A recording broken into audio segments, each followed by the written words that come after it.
Maraming mga paraan ng paggagamot ang pwedeng pagpilian ng mga babae na may cancer sa suso. Ang mga parang ito ay depende sa inyong kalusugan, sa inyong edad, at saka sa inyong sintomas. Kung maaga pa lang ang cancer, magagamot pa ng simple lumpectomy.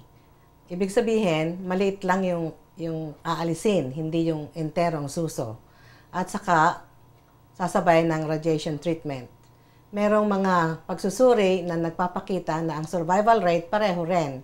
Kung maaga pa ang cancer, kahit na maliit lang ang surgery as long as it's followed by radiation treatment. Operasyon o sirohiya. Pinakakaraniwang kagamutan sa cancer sa suso ang operasyon. Maipaliliwanag ng inyong doktor ang bawat uri nito. Matatalakay at maiyahambing niya ang mga benepisyo at mga panganib at mailalarawan kung paano mababago ng bawat uri ang inyong anyo. Ang mga operasyon sa cancer sa suso ay breast-sparing surgery na nag-aalis ng tumor ng cancer na hindi inaalis ang suso. Tinatawag din itong breast-conserving surgery, lumpectomy, segmental, mastectomy at partial mastectomy. Mastectomy ay ang pag-aalis ng suso o hanggat may himaymay o tissue ng suso na maaaring alisin. Sa karamihan ng mga kaso, inaalis din ng sirohano ang mga lymph nodes sa kilikili. Ipinapakita ang mga pagsusuri ang equal survival rates o ang patas na bilang ng pagkaligtas sa breast-sparing surgery, nakasabay ng radiation therapy at mastectomy sa mga maaagang antas ng kanser sa suso. Kausapin ang inyong doktor tungkol sa mga paraan ng pagbabalik sa dating anyo ng inyong suso at sa ibang opsyon. Radiation therapy. Karamihan sa mga babaeng may cancer sa suso ay nagpapa-radiation therapy matapos ang mastectomy. Nababatay ang kagamutan o treatment sa laki ng tumor at iba pang dahilan. Sinisira ng radiation ang mga cancerous cells sa suso na maaaring maiwan sa kapaligiran. May mga babae na nagpapa-radiation therapy bago maoperahan upang puksain ang mga selulang may cancer at umurong ang tumor. Ginagamit ng mga manggagamot ang paraang ito kapag malaki na ang tumor o kaya'y mahirap alisin.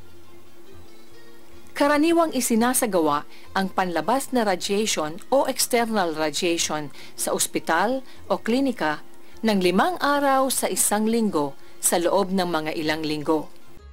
Chemotherapy.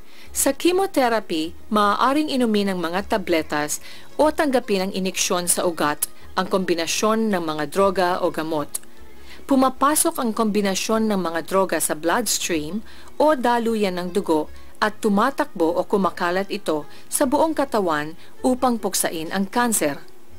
Makapagpapa-chemotherapy kayo sa isang klinika, sa tanggapan ng manggagamot o sa bahay.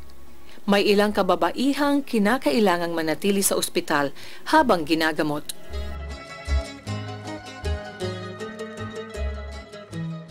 Para sa ilang katauhan, nakasakasama sa mga araling pananaliksik na tinatawag na mga pagsubok na klinikal o clinical trials, maaari itong paglaanan ng daan upang matagpuan ang mga bagong medisina at mga pamamaraan na sinusuri para makapagdulot ng paggagamot sa kanser. Ang mga pagsubok na klinikal ay kadalasang ikinukumpara ang mga tanggap o kilala ng paggagamot sa bagong pamamaraan ng paggagamot na inaasahan ng mga doktor na mas mahusay o makabubuti sa paggamot ng kanser. Tanungin sa inyong doktor kung gusto ninyong makasama sa mga ganitong aralin.